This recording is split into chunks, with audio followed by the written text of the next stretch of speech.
नमस्कार दोस्तों, आप देख रहे हैं हिट फिट न्यूज टीवी और मैं हूं हरनाम सिंह बड़वाल।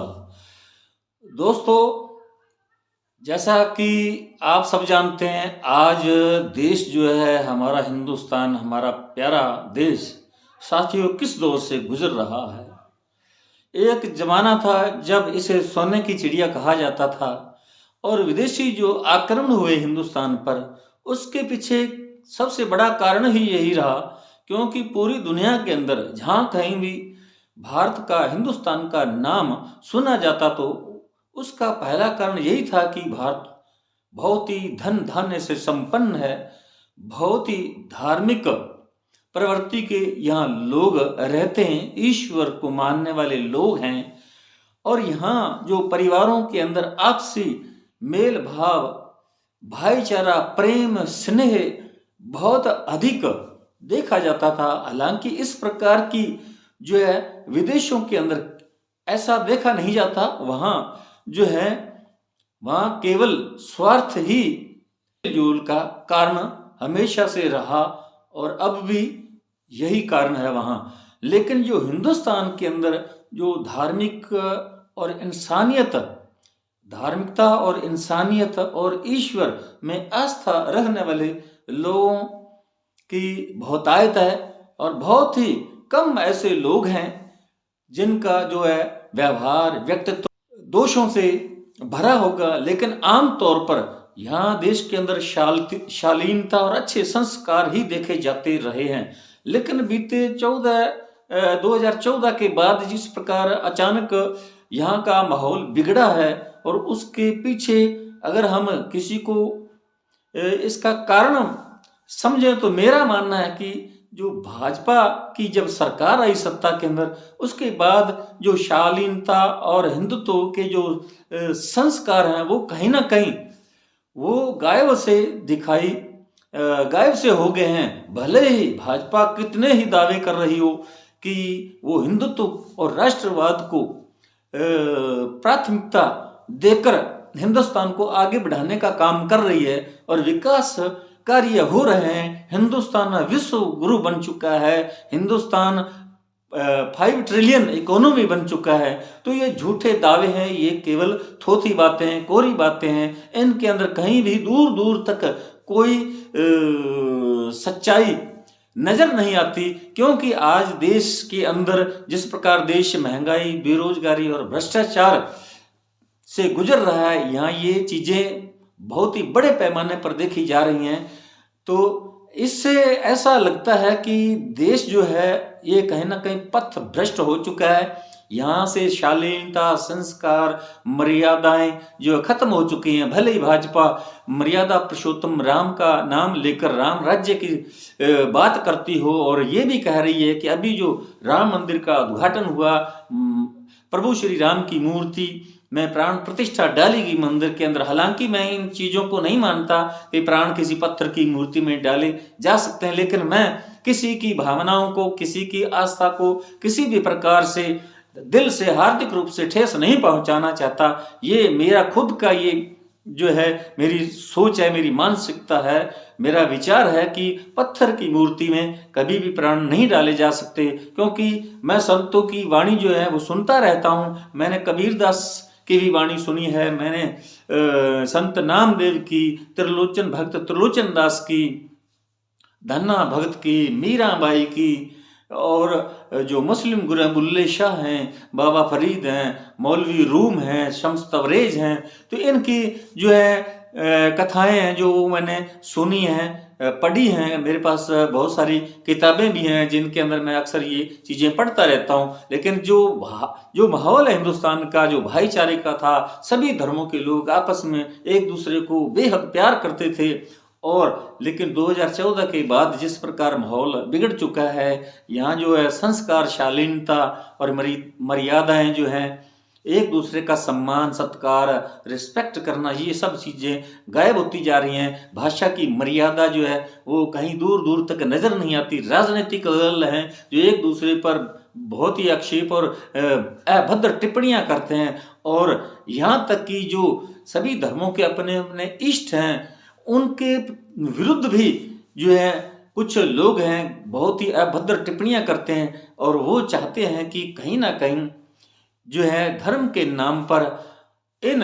देवी देवताओं या विशेष धर्म के जो इष्ट पैगंबर हैं उनको बदनाम कर उन पर इस प्रकार की जो टिप्पणियां करके भड़काया जाए, उकसाया जाए अल्पसंख्यकों को, और हिंदू मुस्लिम के बीच नफरत का बीज तो वैसे तो बो चुकी है 2014 से, लेकिन अब इसको और खाद पानी देकर इसको और पौधे को बड़ा करना चाहती है, क्योंकि अब 2024 में लोकसभा चुनाव होने वाले हैं। विधानसभा चुनावों में जिस प्रकार नेताओं की जो भाषा अमर्यादित भाषा थी, उससे कहीं ना कहीं जो है माहौल बिल्कुल गरमा जाता है, भड़क जाता है, माहौल खराब हो जाता है। जो धार्मिक सहिष्णुता है तो उसको कहीं ना कहीं बहुत गहरी चोट लगती है, और जो बुद्धिजीवी वर्ग है जो नहीं चाहता कि इस प्रकार देश के अंदर जो है माहौल खराब हो, आपसी भाईचारे को ठेस पहुंचे, तो उनका मन बहुत दुखी होता है। वो नहीं चाहते कि इस प्रकार जो है राजनीति जो है उस गंदी राजनीति की जाए, राजनीतिक जो है इस प्रकार के खेल खेले जाएं जिससे जो है आपसी भाईचारा खत्म हो। तो अभी 2024 के अंदर जिस प्रकार का माहौल जो है वो मनाया जा रहा है वो बिल्कुल धार्मिक और राममय किया जा रहा है भाजपा के द्वारा। जिस प्रकार अयोध्या के राम मंदिर में प्राण प्रतिष्ठा का कार्य जो था वो स्वयं प्रधानमंत्री ने अपने हाथों से किया, और कहीं ना कहीं संत समाज जो है वो पूरा का पूरा विरुद्ध हो गया। लेकिन जैसा कि आपको पता है भाजपा उसके सामने विरोध के लिए एक नई फौज तैयार कर लेता है। इसकी आईटी सेल जो है वो सक्रिय हो जाती है, ट्रोल आर्मी जो है वो सक्रिय हो जाती है, और जो यहाँ का जो चौथा स्तंभ मीडिया को माना जाता है वो भी कहीं ना कहीं भाजपा की गिरफ्त में है। जो नेशनल टीवी चैनल है, नेशनल मीडिया है, वो विपक्ष की कोई भी खबर दिखाना नहीं चाहता। वो केवल भाजपा के ही उसकी भाजपा की ही अंधभक्ति में मशगूल है। वो नहीं चाहता कि अगर वो विपक्ष की कोई खबर प्रसारित करना भी चाहता हो तो उन्हें दंडित किया जाता है। इसलिए जो है नेशनल मीडिया वो कहीं ना कहीं उस पर भाजपा का शिकंजा है। उन्हें कहीं ना कहीं हमेशा यह डर, इस बात का डर रहता है कि अगर वो विपक्ष की खबर प्रसारित कर देंगे, प्रचारित कर देंगे तो उसको लेने के देने पड़ जाएंगे। और जो सोशल मीडिया है उसमें भी आपने देखा बहुत सारे ऐसे पत्रकार हैं जो स्वतंत्र पत्रकारिता का काम करते हैं, और हर भारतीय नागरिक के लिए यही एक सबसे अच्छा एक प्लेटफॉर्म रह गया है सोशल मीडिया। और सोशल मीडिया के माध्यम से आम लोगों तक हर तरह की खबर तो पहुंच रही है, लेकिन कुछ ऐसे पत्रकार हैं जो भाजपा के या केंद्र सरकार के निशाने पर आ जाते हैं, उनके विरुद्ध कार्रवाई की जाती है, उन्हें जेल में डाल दिया जाता है। और नेशनल टीवी चैनल उनके अंदर भी कोई स्वतंत्र पत्रकारिता, कोई पत्रकार करना चाहता है तो उन्हें बाहर का रास्ता दिखा दिया जाता है। टीवी चैनल के जो ओनर है, मालिक है, उनको सरकार द्वारा उन्हें बाहर करने के लिए आदेश आ जाता है। और जो गृह मंत्री हैं अमित शाह, उनका यही एक काम रह गया, वो कभी तो ईडी द्वारा विपक्ष के नेताओं पर छापेमारी का काम करवाते हैं और कहीं उकसाने के ऐसी जो है बातें करवाते हैं अपने कार्यकर्ताओं से। तो इन जो इस प्रकार के दंगे का काम करते हैं, दंगे भड़काने का, अल्पसंख्यकों को उकसाने की कार्रवाई करते हैं, उन लोगों में जहाँ तक मैंने देखा है कई वीडियो जो अभी 2 दिन पहले जो प्रभु श्री राम की मूर्ति की प्राण प्रतिष्ठा की गई, उससे 1 दिन पहले 21 जनवरी को मध्य प्रदेश के किसी स्थान पर एक चर्च के ऊपर चढ़कर कुछ युवक हैं, नौजवान हैं, और वो झंडा, प्रभु श्री राम का झंडा वहां लगा रहे हैं, लहरा रहे हैं। और इसी प्रकार कभी मस्जिद पर चढ़कर इस प्रकार की जो है हरकतें की जाती हैं। तो उन लोगों को अगर आप गौर से देखें तो वो नहीं लगता कि ये बड़े नेताओं के, बड़े जो धनी लोग हैं जिनका शासन सत्ता के अंदर कब्जा है, उन लोगों के बच्चे हों। ये आम जो साधारण लोग हैं जिनको धर्म की फीम पिलाई गई है, घुट्टी पिलाई गई है, वो उस धर्म के नशे में इस प्रकार की हरकतें करते हैं क्योंकि वो अनपढ़ हैं, गंवार हैं। उन्हें नहीं पता कि ये राजनीति किस प्रकार की हो रही है इस वक्त हिंदुस्तान के अंदर।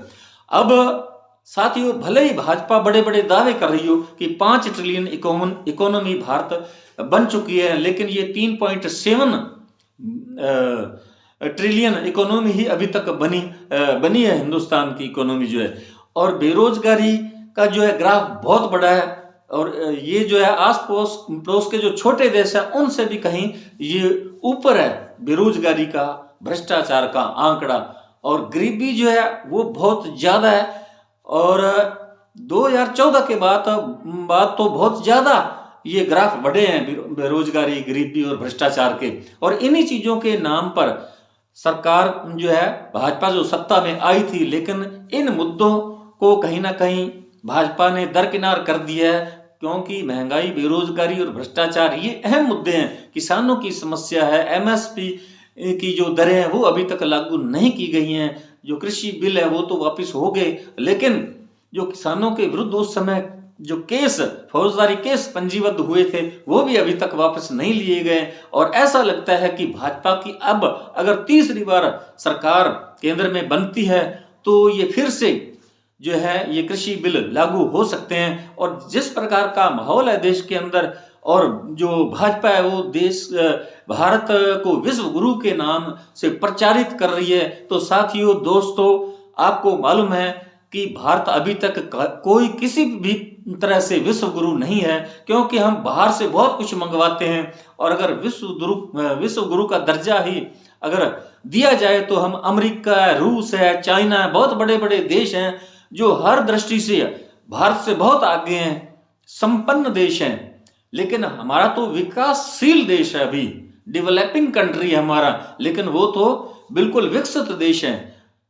इसलिए ये इस प्रकार की जो झूठी बातें करके ट्रोल आर्मी द्वारा, आईटी सेल द्वारा और झूठे गोदी मीडिया द्वारा इस प्रकार का प्रचार किया जाता है कि लोगों को बेवकूफ बनाया जाए, मूर्ख बनाया जाए, भारत के अंदर फिर से भाजपा की सत्ता जो है 2024 में स्थापित हो सके। तो इस प्रकार का ये एक एजेंडा, इस प्रकार का एक प्रोपेगेंडा चलाया जा रहा। आप सबको मालूम है कि अब देश के अंदर इस वक्त आंदोलनों का दौर जारी है।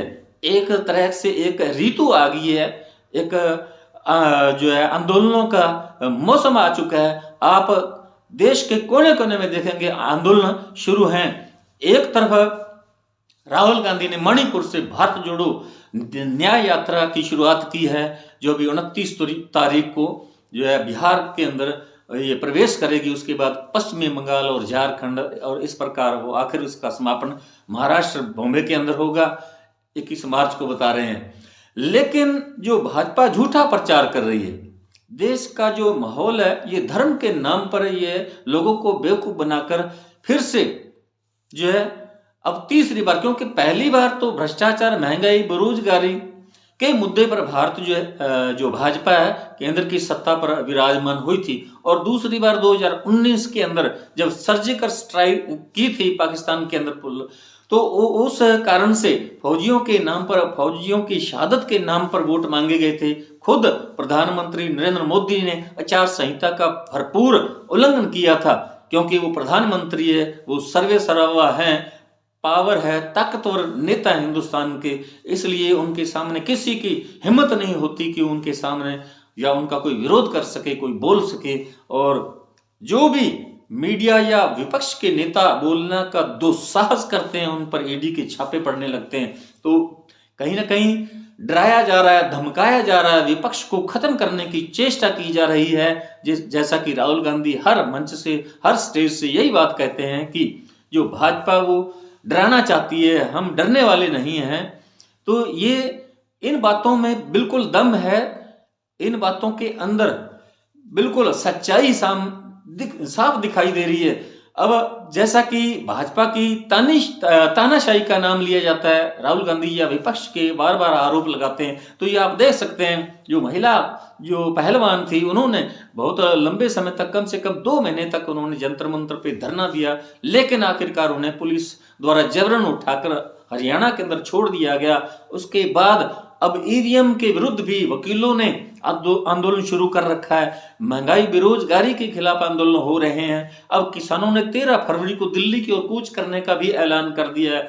उधर महाराष्ट्र में मनोज जरांगे पाटिल ने भी अपना आरक्षण को लेकर आंदोलन शुरू कर दिया है। 20 जनवरी को उन्होंने अपने गांव अरावंती शराबती से उन्होंने ये कूच मुंबई की तरफ शुरू किया है, जो 26 जनवरी को यानी आज ये आंदोलन वहां पहुंच चुका है। यहाँ आजाद मैदान में उन्होंने यहाँ पूरी तरह से दल बल के साथ उन्होंने यहाँ पहुंचने का जो ऐलान किया था और वो आज पहुंच गए होंगे। हालांकि मेरे पास ताजा रिपोर्ट वहां की नहीं है, लेकिन उनका कहना था और उन्होंने अपने जो समर्थकों, अपने जो मराठी लोगों से यही अपील की थी कि आप अपने खाने पीने की चीजें, गैस सिलेंडर और अन्य सब्जियां वगैरह और सोने उठने बैठने का हर सामान जो है साथ लाने को कहा था। और उसका दावा था कि हम लाखों की तादाद में आजाद मैदान बंबई के अंदर एकत्र होंगे और वहां से तब तक पीछे नहीं हटेंगे जब तक कि हमारी जो मांग आरक्षण की है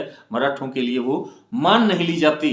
दूसरी ओर वहां ओबीसी के लोग जो हैं उन्होंने माननीय उच्च न्यायालय बॉम्बे के अंदर ये रिट पेश की कि अगर हम जो है ओबीसी मराठा लोगों को आरक्षण दे दिया जाएगा तो हम जो ओबीसी के जो पहले से हमें आरक्षण मिला तो हम कहां जाएंगे। तो इस प्रकार सरकार की ओर से पक्ष रखने वाले सरकारी वकील ने इस बात का विरोध किया और प्रार्थना की बॉम्बे उच्च न्यायालय में कि इस आंदोलन को रोकने के लिए आदेश दिया जाए। लेकिन माननीय उच्च न्यायालय बॉम्बे ने ये आदेश निरस्त कर दिया। उन्होंने कहा कि लोगों को अपना जो है विचार अभिव्यक्ति धरना प्रदर्शन का मौलिक अधिकार है, हम इस के अंदर किसी प्रकार की कोई दखल नहीं दे सकते। और इसलिए जो है महाराष्ट्र सरकार है, एकनाथ जो वहाँ के मुख्यमंत्री हैं और उप मुख्यमंत्री पूर्व मुख्यमंत्री देवेंद्र फडणवीस हैं, तो वहाँ भाजपा के हाथ पांव फूल चुके हैं। उन्हें समझ में नहीं आ रहा